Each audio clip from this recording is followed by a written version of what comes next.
Assalamualaikum Mas. Waalaikumsalam Pak. Ya Mas, tak longgo sik Mas yo. Oh, santai aja Pak. Iya Mas, Allahu Akbar. Senang Pak? Sik Mas, Oh, gimana iya. kabarnya Mas? Alhamdulillah, baik-baik Pak. Sehat Mas ya? Alhamdulillah. Usaha lancar ya? Ya, disyukuri aja Pak. Disyukuri. Pernah sepi Mas? Ya, pernah gitu Pak. Tapi sekarang udah alhamdulillah mulai rame. Udah rame Alhamdulillah. Kalau pas ya setelah PSBB, tak lockdown, alhamdulillah udah rame lagi. rame, alhamdulillah. Oke.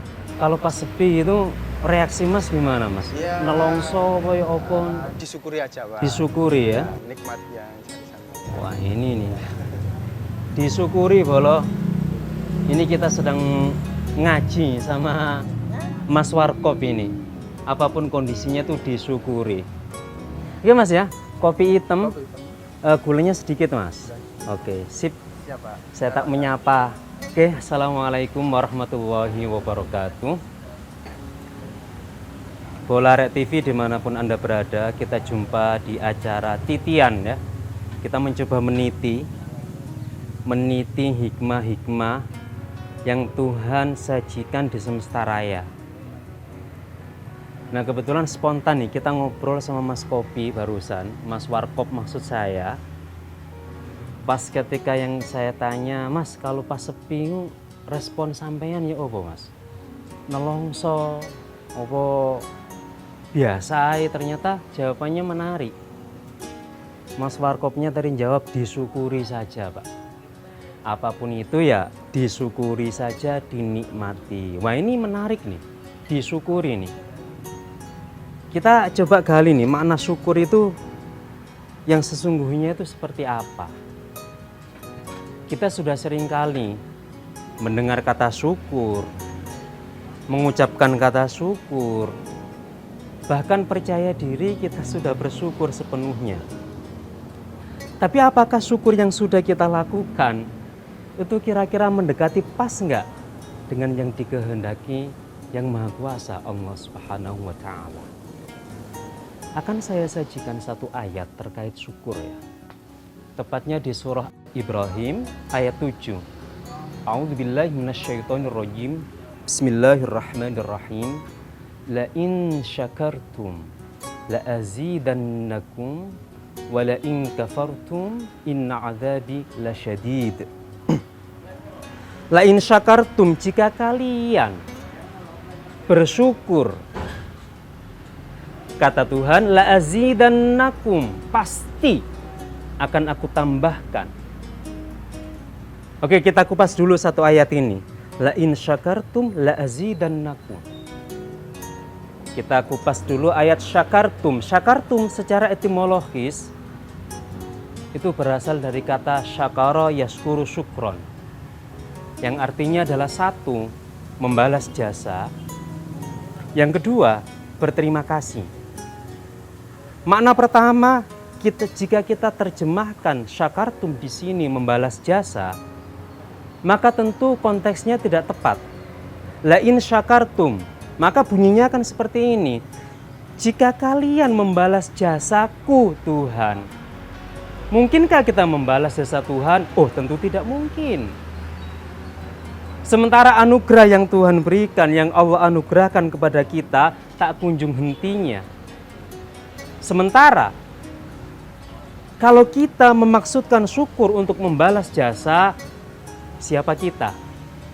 Kita bukan siapa-siapa bolo.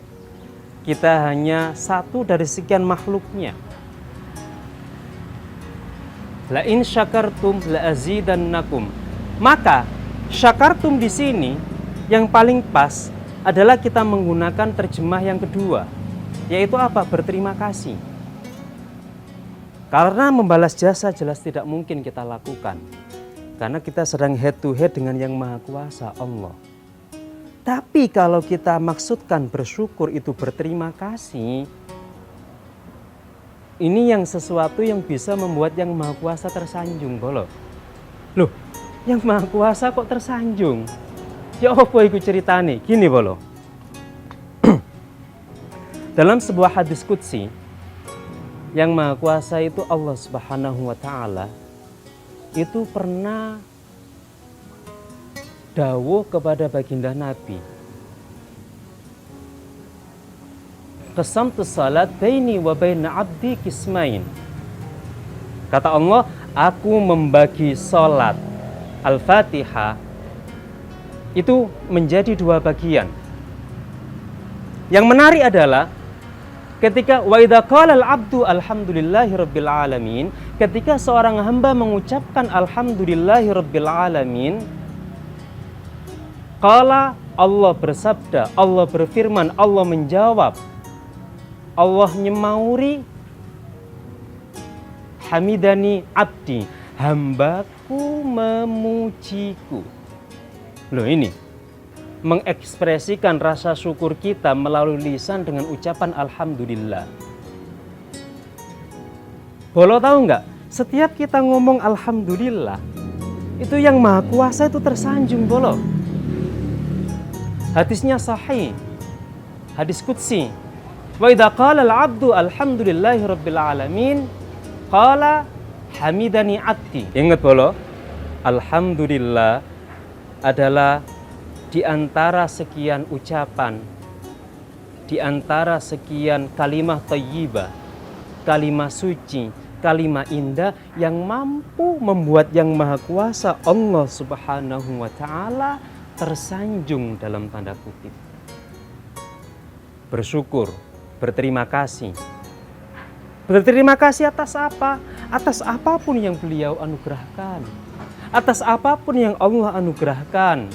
Masalahnya begini, kadang-kadang saking banyaknya anugerah Allah Subhanahu wa ta'ala kepada kita, sampai-sampai kita itu tak mampu merasakan anugerah itu. Sama halnya begini, Bolo. Sesuatu itu kalau terlampau banyak secara kuantitas, itu akan kehilangan sensasi hakikinya. Sesuatu aktivitas kalau terlampau sering dilakukan, akan ada titik jenuh. Teramat banyaknya anugerah Allah Subhanahu wa ta'ala kepada kita, itu kadang-kadang membuat kita menjadi tawar dalam tanda kutip, tak menyadari akan nikmat-nikmat besar ini. Lalu bagaimana cara kita bisa menyadari, bisa merasakan nikmat-nikmat ini? Ya tentu nanti kita akan urai lagi, Bolo. Kata kuncinya adalah berterima kasih. Oke, Bolo, kita lanjutkan. Yo opo sih carane iso ngrasakno nikmatnya Allah? Bisa menyadari, oh ini tuh nikmat.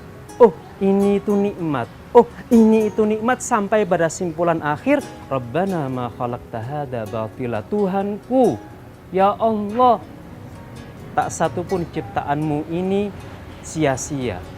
Oke, Bolo, kita lanjutkan nanti ya. Gimana caranya kita mencermati, sampai menyadari, sampai mampu merasakan kehadiran nikmat-nikmat di sekitar kita. Oke, Bolo, jangan kemana-mana, kita akan lanjutkan lagi di program Titian Arek TV.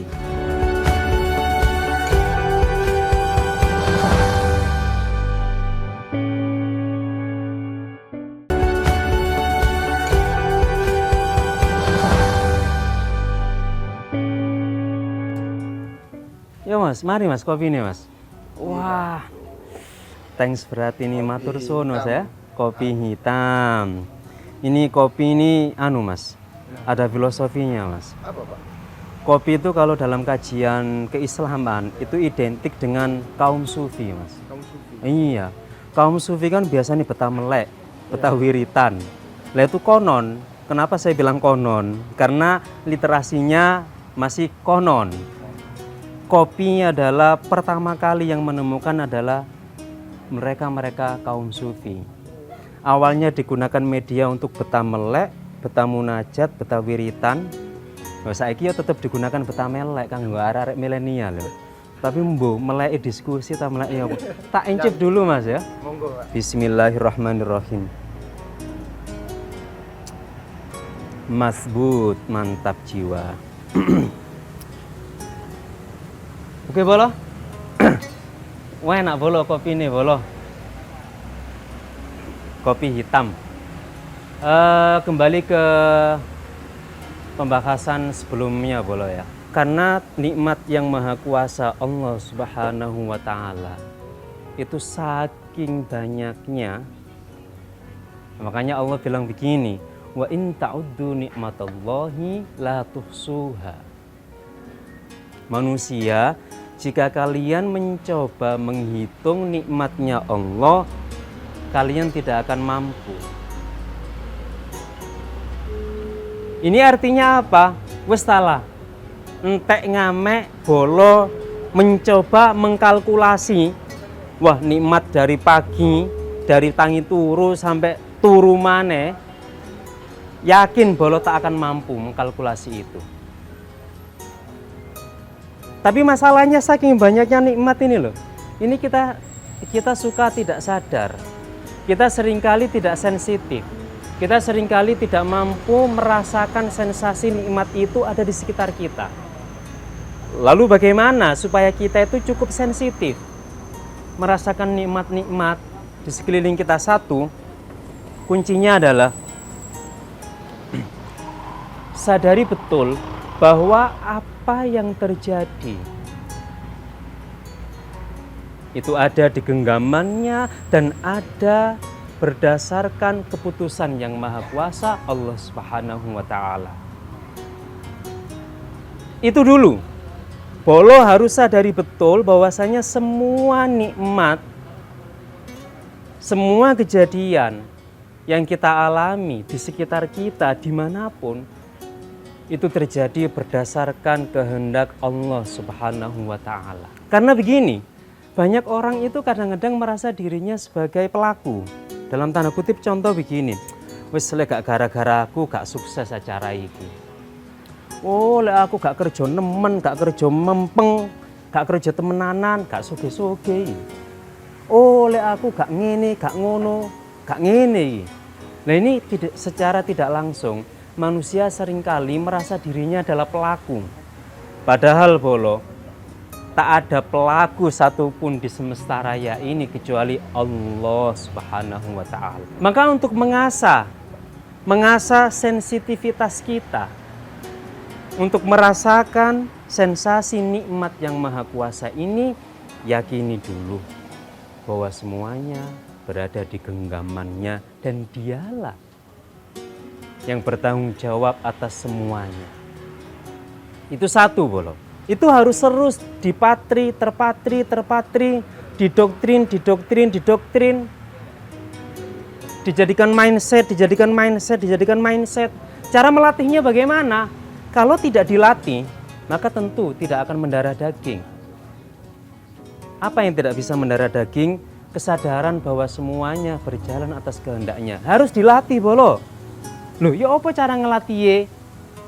Itu tadi. Yang paling simpel adalah apapun yang terjadi, entah nyaman, entah tidak, entah nikmat, entah tidak, menurut Bolo, tetap yang diucapkan kalau bisa Bolo ya, Alhamdulillahirabbil alamin. Alhamdulillahirabbil alamin. Itu latihannya. Artinya untuk membuat sensitivitas kita itu semakin tajam. Latihannya adalah apapun yang terjadi, ucapkanlah Alhamdulillahirabbil alamin. Karena begini, ketika Alhamdulillahirabbil alamin Bolo ucapkan, tadi sudah saya sampaikan bahwasanya di antara kalimat thayyibah yang mampu membuat Allah Subhanahu wa taala tersanjung adalah ketika seorang hamba mengucapkan Alhamdulillahirabbil alamin. Maka Bolo tidak menutup kemungkinan ketika Bolo melatih diri, membiasakan diri untuk mengucapkan Alhamdulillahirabbil alamin,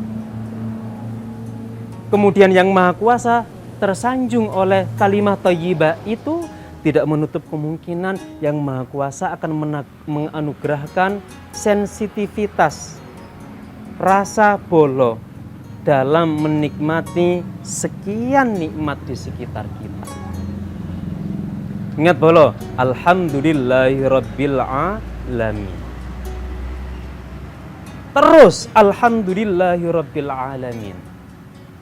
Mau kejadian yang menguntungkan, alhamdulillah.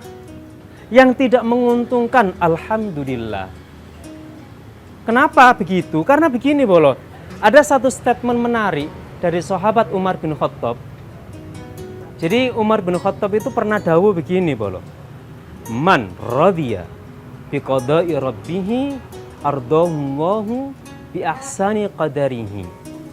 Sapa wae sing ridho, sing legowo dengan apapun takdir kehidupan yang Allah berikan kepada dia, maka Allah akan merevisi, dalam tanda kutip, Allah akan merevisi takdirnya dengan takdir lain yang lebih baik. Kunci bolo, alhamdulillah. Ekspresi alhamdulillah. Ekspresi alhamdulillah.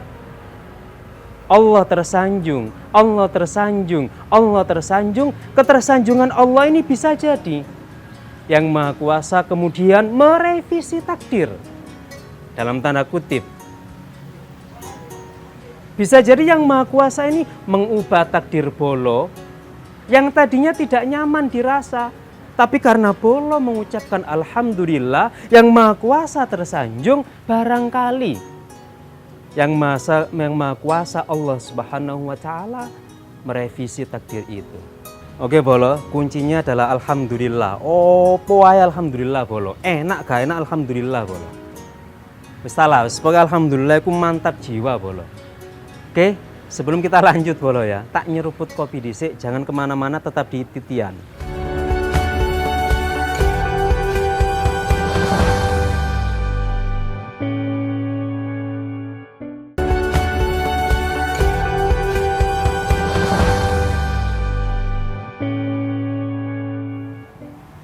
Alhamdulillah.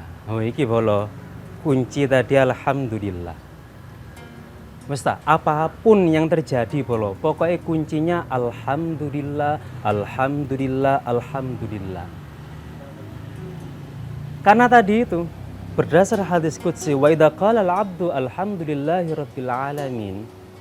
Ketika seorang hamba itu mengucapkan alhamdulillahirabbil alamin, qala hamidani 'abdi. Hambaku memujiku, kata Allah dalam hadis qudsi. Maka alhamdulillah ini harus dibiasakan bolo. Dibiasakan sampai mendarah daging. Oke lah, pertama kita itu ekspresi syukurnya itu dengan alhamdulillah dulu. By lisan, oke lah.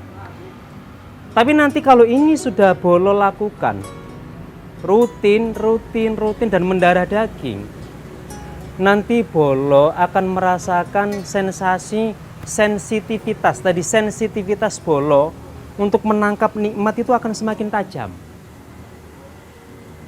Bukan lagi alhamdulillah nanti yang muncul. Yang muncul adalah rasa bahagia. Yang muncul adalah rasa berbunga-bunga. Yang muncul adalah rasa happy. Kadang-kadang kita bingung, bahagia tanpa sebab. Ini efek dari sensitivitas kita mencermati, merasakan nikmat. Dari olah latihan kita dengan apapun itu, alhamdulillah, alhamdulillah, alhamdulillah. Mendarah daging, bahagia yang bolo rasakan.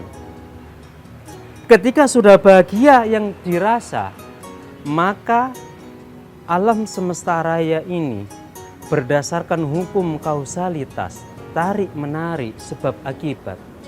Ketika bolo selalu merasakan bahagia, maka seluruh kebahagiaan di sekitar bolo akan tertarik menuju bolo. Atau jika di sekitar bolo itu ada energi yang tidak bahagia, kebahagiaan yang bolo rasakan mampu menetralkan ketidakbahagiaan itu dan berubah menjadi bahagia lagi. Bahagia lagi, bahagia lagi. Dan seluruh kepositifan dalam hidup, kepositifan akan otomatis nih mengalir nang bolo, seret. Itu kuncinya. Jadi untuk mengaplikasikan syukur dalam kehidupan sehari-hari, satu, yakini semua atas kehendak Allah Subhanahu wa Ta'ala. Jangan sekali-sekali merasa menjadi pelaku. Jangan sekali-sekali menjadi al-fa'il atau subjek, jangan. Allah semuanya.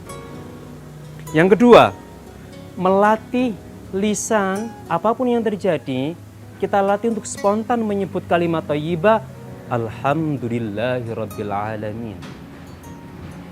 Alhamdulillahirabbil alamin. Ketika ini sudah mendarah daging, bolo akan atas izin Allah, insya Allah akan mampu merasakan bahagia bagaimanapun kondisinya. Kalau tadi hanya sekedar alhamdulillah tanpa bisa merasakan bahagia, yang ketiga, puncak nih. Bolo apapun yang Anda hadapi, takdir apapun yang Anda terima, kemudian peristiwa apapun, kejadian apapun, susah, senang, bahagia, sedih, semuanya akan lebur menjadi bahagia semuanya. Sampai pada putusan akhir, Rabbana ma khalaqta hadza batila. Tuhanku, apa yang Engkau ciptakan ini tak ada yang sia-sia. Bolo, bersyukur. Satu, yakini semuanya adalah Allah yang mengendalikan. Kedua, latih diri dengan melafadzkan alhamdulillah.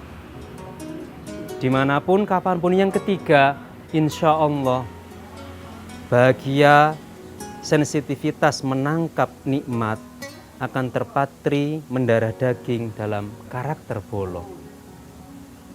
Sekian Bolo tentang syukur, semoga bermanfaat. Sampai jumpa lagi di episode berikutnya, Titian Arek TV. Ihdinas siratal mustaqim. Wassalamualaikum warahmatullahi wabarakatuh. Arek TV.